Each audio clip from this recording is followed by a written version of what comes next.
বিসমিল্লাহির রহমানির রহিম। আলহামদুলিল্লাহ সালামুন আলা ইবাদিহিল্লাযিনা ইসতাফা ইন্না হাযাল কুরআন। কিয়ম কোরআনিক মেসেজ ইউটিউব চ্যানেল থেকে সালাম জানাচ্ছি। সালামুন আলাইকুম। আশা করি আপনারা ভালো আছেন।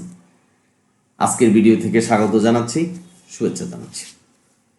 আজকের প্রসঙ্গ নামাজ নিয়ে আপনাদের টুকিটাকি বিষয়ে যে সমস্যা হচ্ছে, আপনাদের কমেন্টসের উপর ভিত্তি করে আজকের আলোচনা। এক ভাই আমাকে বললেন যে আপনি সালাত এবং নামাজকে একত্র করছেন, এটা তো দুই জিনিস। আপনি কিন্তু বলেন নাই যে সালাত কোনটা নামাজ কোনটা, তাহলে আমি বুঝতে পারতাম। একটা বাঙালি যদি ইংলিশ বলে, সে আমেরিকান নয়, অবশ্যই বাঙালি। একটা চেয়ার কে যদি কেউ কেদারা বলে, বিষয়বস্তুটা একই। আজকের সমাজে বিশ্ববিদ্যালয় থেকে ইউনিভার্সিটির ব্যাপারটা ভালো বুঝি, এমনকি রিক্সাওয়ালা সব।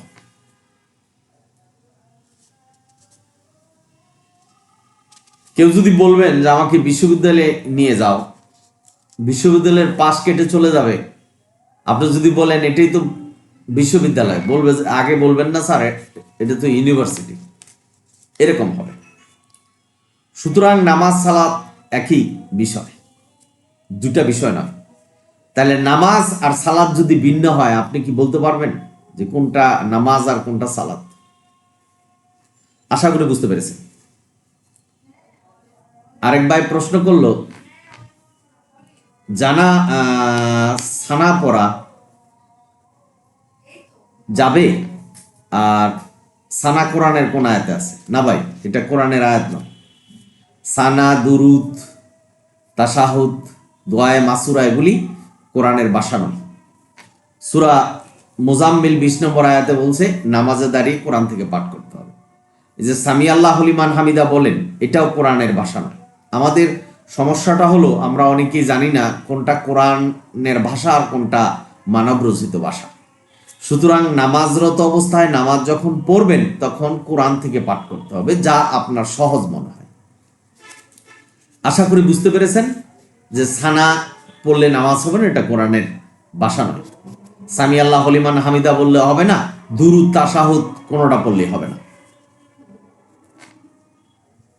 আরেক ভাই প্রশ্ন করলেন, যার হাত পা নেই সে হাত ব্যবহার করবে কিভাবে? আপনি তো বললেন যে হাত পা সাক্ষী দিবে, এর জন্য নামাজে হাত পা ব্যবহার করতে হবে। ভাই এটা তো সাধারণ জ্ঞান, এটা প্রশ্ন হতে পারে না। এটা বুঝে নিতে হবে, যার হাত পা নেই সে হাত পা ব্যবহার করবে কিভাবে। আরেকজন প্রশ্ন করলেন, রুকু একটা আর সেজদা দুটা, আপনি বললেন যে ইবাদত জোড়ায় জোড়ায় সৃষ্টি করেছে, তাহলে রুকু একটা কেন? ভাই রুকু দিয়ে রাকাত বোঝানো হয়েছে। যেমন 2 সেজদা একটা রুকু, 1 রাকাত নামাজ। এই 2টা সেজদা যখন 1 রাকাত আপনি পূর্ণ করলেন, তখন একটা ইবাদত হলো। এই জন্য 2টা সেজদা মানে আল্লাহ ইবাদত জোড়ায় জোড়ায় সৃষ্টি করেছেন এবং সকল কিছু জোড়ায় জোড়ায় সৃষ্টি করেছেন। আল্লাহ বলছেন এই কথা, আমাদের বিশ্বাস করতে হবে, এটা নিয়ে কোনো প্রশ্ন করা যাবে না। আল্লাহ বলছেন সমস্ত কিছু জোড়ায় জোড়ায় সৃষ্টি করেছে, এটাই আমাদের বিশ্বাস করতে হবে। আমাদের বাস্তব দৃষ্টিতে আমরা দেখি যে একটা, কিন্তু আল্লাহ জানে যে এটা 2টা। আল্লাহর উপরে আপনার জ্ঞান নয়, বা আপনি আল্লাহর উপরে চিন্তা করতে পারবেন না। আল্লাহ বলছেন এখানে সবকিছু জোড়ায় জোড়ায় সৃষ্টি করা হয়েছে ইবাদত সহ। সুতরাং এটাই বিশ্বাস করাই আমাদের ধর্ম, এটাই আমাদের ঈমান। আশা করি বুঝতে পেরেছেন। রুকু হলো রাকাত নির্ধারণ করছে, আর 2 সেজদা মানে 1 রাকাত পূর্ণ হলো।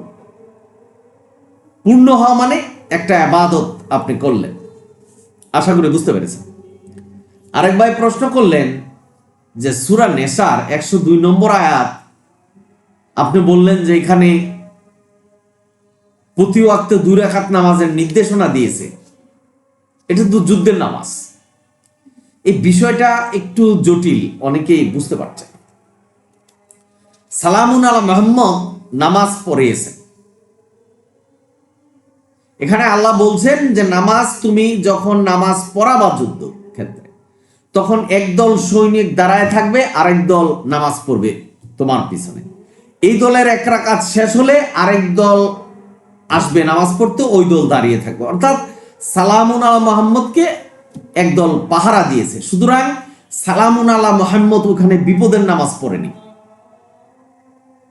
সালামুন আলা মোহাম্মদ পাহারার অবস্থায় ছিলেন এক দলের, উনি পূর্ণ নামাজ পড়েছেন।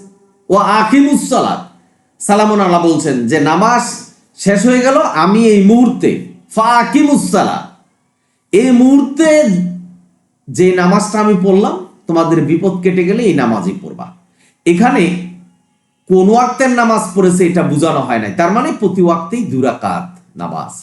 সূরা কাহফের 54 নম্বর আয়াতে আল্লাহ বলছেন, কোরআন উদাহরণ উপমা সাদৃশ্য দিয়ে আমাদের কাছে পাঠিয়েছেন। এটা হলো একটা উৎকৃষ্ট উদাহরণের, যে প্রতি ওয়াক্ত নামাজ 2 রাকাত। আপনারা আশা করি বুঝতে পেরেছেন। সুতরাং কোরআন অনুসারে সবকিছু করবেন, এটাই আল্লাহর নির্দেশনা। আল্লাহু আকবার, এটা তো কোরআনে নেই, এই শব্দটা কোরআনে নেই, তাহলে এটা বলে তাকবীর দিতে হবে কেন? এক ভাই প্রশ্ন করলেন। অনেকেরই এই ব্যাপারটা নিয়ে প্রশ্ন। দেখেন ভাই, এই আল্লাহু আকবার সূরা ইসরার 111 নম্বর আয়াতে আল্লাহ বলছেন তাকবীর দাও। তাকবীর অর্থাৎ নামাজে বারবার তাকবীর দাও। বুঝা নিয়েন, বারবার তাকবীর দাও। তো তাকবীর অর্থ হলো আল্লাহর বরত্ব ঘোষণা করা, আল্লাহর উপরে কেউ নেই এটা মেনে নাও, এটা মুখে প্রকাশ করা। ঈমান কি? আপনি শুনলেন এবং মেনে নিলেন এবং কর্মে তা রূপান্তরিত করা।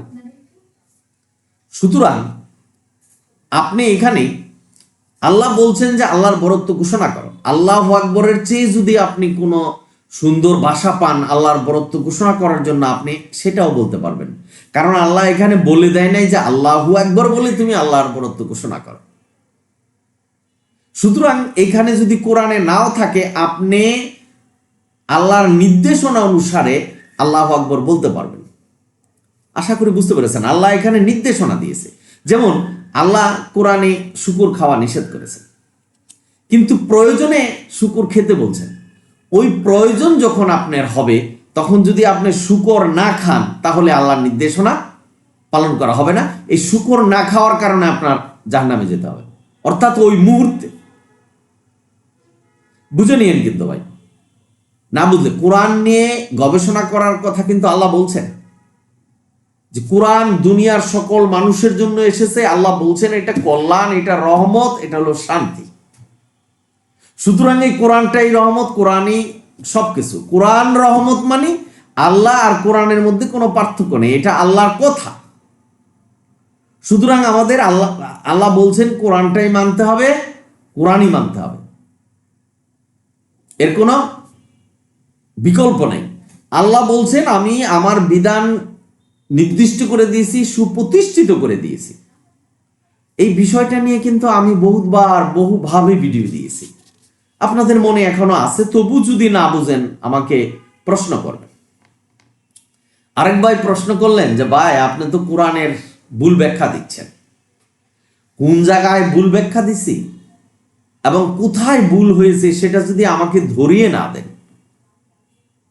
তাই তো আমি বুঝবো না বা আপনাকে ফিডব্যাক দিতে পারছি না। আমি মনে করি আমার চেয়ে জ্ঞান বেশি, না হলে তো আমার ভুল ধরতে পারছেন না। অবশ্যই আপনার জ্ঞান বেশি। সুতরাং আপনি আমাকে বুঝিয়ে দেন। আমি তো কোরআনের ছাত্র, আমি আপনাকে উস্তাদ মানব, আপনাকে শিক্ষক মানব। আমি আপনাকে সম্মান জানিয়ে বলছি, আমার ভুলটা ধরিয়ে দেন যে এই জিনিসটা আপনি ভুল করছেন, এখানে এটা না হয়ে এটা হবে। আপনি যদি বলেন যে আপনি ভুল বলছেন, তাহলে আমি কি বুঝবো বা আমি কি শিখবো আপনার কাছ থেকে? আশা করি বুঝতে পেরেছেন। সুতরাং আল্লাহু আকবার, আল্লাহর বরত্ব ঘোষণা করা,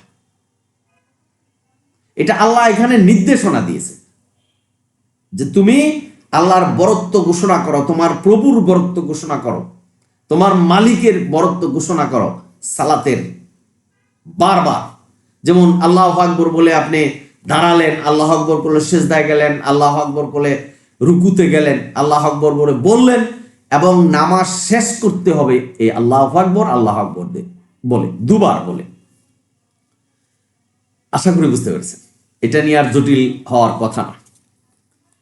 আরেক ভাই প্রশ্ন করলেন যে সালাম দেওয়া নিয়ে। অনেকেই তো আমাদের মোল্লারা সালাম দিচ্ছেন, এইভাবে আমাদের শিক্ষা দিচ্ছে। তো শিক্ষা দিবে আর আপনি শিখবেন এটা তো নয়। প্রতিটা মানুষের জন্য কোরআন শিক্ষার দায়িত্ব আল্লাহ দিয়েছেন। আপনি কারো কাছ থেকে শিখা নয়, অর্থাৎ আমি শিখা বলতে বুঝেছি কে কি বললো সেটা নয়। আপনি কে কি বললো এটা কোরআনের নাম ফুরকান, ফুরকান দিয়ে যাচাই করতে হবে যে এটা কি কোরআনে আছে বাণী। কোরআনে যেটা আছে সেটা হলো আমাদের ধর্ম, আর কোরআনে যেটা নাই সেটা আমাদের ধর্ম না। সূরা আনামের ৫৪ নম্বর আয়াতে বলছেন, কোন ব্যক্তি যদি সামনে আসে মুসলমান, তাকে সালাম দাও। কি বলে? সালামুন আলাইকুম। তখন আজকের সমাজে দিচ্ছে সালামু আলাইকুম। কেউ কেউ বলছেন যে এইটাও দেওয়া যায়, কিন্তু কোথায় দেওয়া যায়, কেন দেওয়া যায়, যুক্তি কি, কোরআন কি বলছেন এর বিবেচনা নয়, এটা দেওয়া যায়। এইভাবে কমেন্টস দিবেন, এটা তো নয় ভাই। যেমন আপনি নামাজ পড়ছেন, নামাজে থেকে আবার তারাই হাদিস বলছে যে নামাজে থেকে সালাম দেওয়া যাবে। তা আপনি নামাজ তো শেষ করেননি,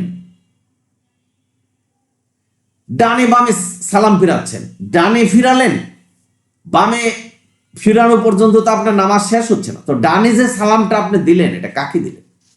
কেউ বলছেন ফেরেশতাকে দিচ্ছে, মুনকির নকির। ফেরেশতাকে সালাম দিতে হবে এই নির্দেশনা কি আল্লাহ দিয়েছে? আর ফেরেশতা তো সবসময় আছে আমাদের চারিপাশে। তা আপনার তো নাওয়া খাওয়া সব সেরে খালি সালামই দিতে হবে, ফেরেশতাদেরকে সালাম দিতে হবে। আর যদি মনে করেন যে একটা ফেরেশতাই আমাদের দুই কান্দে বসা, মুনকির নকির দুইটা ফেরেশতা, তাহলে তো জীবনে একবার সালাম দিলেই হলো, তারা তো আর যাচ্ছে না। আর যদি বারবার দিতে হয়, নামাজে থাকা অবস্থায় খালি ফেরেশতারে সালাম দিতে হবে এই ধরনের নির্দেশনা তো নেই, আর ফেরেশতাদেরকে সালাম দিতে হবে এই নির্দেশনা নেই। আল্লাহ বলছেন সমস্ত নবী রাসূলদেরকে সালাম দাও। কি বলে? সালামুন আলাল মুরসালিন। নামাজের মধ্যে সালাম দেওয়ার কথা বলছেন, এবং নামাজ শেষ করতে হবে আলহামদুলিল্লাহ রাব্বিল আলামিন বলে, এটা হলো লাস্ট আপনার বাক্য। তারপরে আল্লাহু আকবার বলে শেষ করে দেন। আল্লাহর বরত্ব ঘোষণা করে আরম্ভ করলেন, আল্লাহর বরত্ব ঘোষণা করে শেষ করলেন, কারণ আপনি প্রতিজ্ঞা করলেন আল্লাহর চেয়ে বড় আর কেউ নেই। ইয়াকা নাবুদু ওয়া ইয়াকা নাস্তাইন, তোমার কাছে সাহায্য চাই, তোমার ইবাদত করি, তুমিই বড়। সুতরাং এই বলে আপনি নামাজ শেষ করবেন। তো এখানে সালাম, ডানে বামে সালাম ফিরানোর কোন নির্দেশনা কোরআন দেয়। এখন কেউ বলতেছে সালামুন আলা মুহাম্মদ উপস্থিত হয়ে যায় এখানে, সুতরাং তাকে সালাম দিতে হবে। তাকে কি দেখছেন আপনি? কেউ বলতেছে পাশের জন তো বসে নামাজ পড়তেছে, আপনি সালাম দিবেন কিভাবে? অর্থাৎ আল্লাহ যেভাবে বলছে সেভাবে হচ্ছে না। আল্লাহর নির্দেশনা আল্লাহর মতো করে পালন করতে হবে। তবে আমি আপনাদেরকে বলছি যে ভাই, কমেন্টস করবেন, কোরআনের বিরুদ্ধে যেন কমেন্টস না যায়। আমি যদি মনে করেন যে আমার ভুল হচ্ছে, সঠিকটা আপনি বলে দেন, আমি আপনার কাছ থেকে শিখব। শিক্ষার কোনো বয়স নেই এবং শেষ নেই। আপনি যদি বলেন যে আপনি ভুল বলছেন বা আপনার এইটা হয় না, সেটা তো হবে না, আমার ভুলটাকে ধরিয়ে দিতে হবে। এখন আপনি যদি মনে করেন যে অধিকাংশ মোল্লারা তো এইভাবেই নামাজ পড়ছেন, আল্লাহ বলছেন অধিকাংশ মানুষের কথা শুনো না, আল্লাহ বলছেন অধিকাংশ মানুষ জাহান্নামে যাবে। আর এই অধিকাংশ মানুষের কথা যদি তুমি শোনো, তাহলে তারা কোরআন থেকে তোমাকে বিচ্যুতি করবে, সরিয়ে দিবে। আল্লাহর এই কথাগুলি কি বিশ্বাস করবেন না? আল্লাহ জানেন যে মানুষ কোরআনের চেয়ে হাদিস এর গুরুত্ব দিবে বেশি। আজকের সমাজে দেখেন, আমি আর আপনি আমার বাপদাদার কাছ থেকে আমরা যেটা শিখে আসছি সেইভাবেই আমাদের মনে গেঁথে আছে। এখন নতুন কিছু শুনলে আপনি আতঙ্কে উঠবেন, কষ্ট হবে সেটাকে দূরীভূত করতে, যে এতদিন আমরা 17 রাকাত নামাজ পড়ে আসছি 5 ওয়াক্তে, এখন 10 রাকাত নামাজ পড়বো? এটা মানা খুবই কঠিন। আবু জাহেল আল্লাহকে মানতেন কিন্তু আবাদত করতেন তার মতো করে, যার জন্য উনি আবু জাহেল হয়েছে। অর্থাৎ আমি বুঝাতে চেয়েছি যে এবাদত আল্লাহর মতো করে করতে হবে, আল্লাহ যেভাবে নির্দেশনা দিছে সেইভাবে করতে হবে। এই দুনিয়াতে কোনো নির্দেশনা দিতে পারবে না। বুখারী শরীফ, মুসলিম শরীফ, কোনো মানুষ, নবী রাসূল কেউই নির্দেশনা দিতে পারবে না। নবী রাসূলরা নির্দেশনা যেটা দিয়ে গেছে আমাদের, সেটা হলো আল্লাহর নির্দেশনা, তাদের নিজস্ব বানানো নির্দেশনা নয়। সুতরাং সালামুন আলা মুহাম্মদ কোরআনের নির্দেশনায় আমাদের দিয়ে গেছে, বলে গেছেন যে কোরআনই মানতে। এখন মানুষ নবীর নামে মিথ্যা করে বলছেন যে বুখারী শরীফ, মুসলিম শরীফও মানতে হবে। আশা করি বুঝতে পেরেছেন, এবং এই নামাজ নিয়ে আপনাদের আর টুকিটাকি সমস্যা হবে না, আমার যা বিশ্বাস।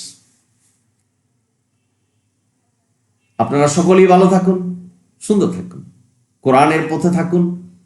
জান্নাতে যাওয়ার জন্য শুধু কোরআনকেই অনুসরণ করুন।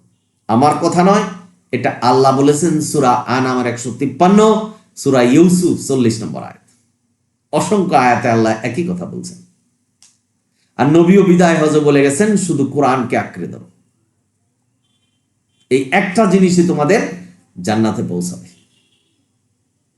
যদি ভিডিও ভালো লাগে সাবস্ক্রাইব এবং শেয়ার করবেন। অনিল হামদুলিল্লাহি রাব্বিল আলামিন। সালামুন আলাইকুম।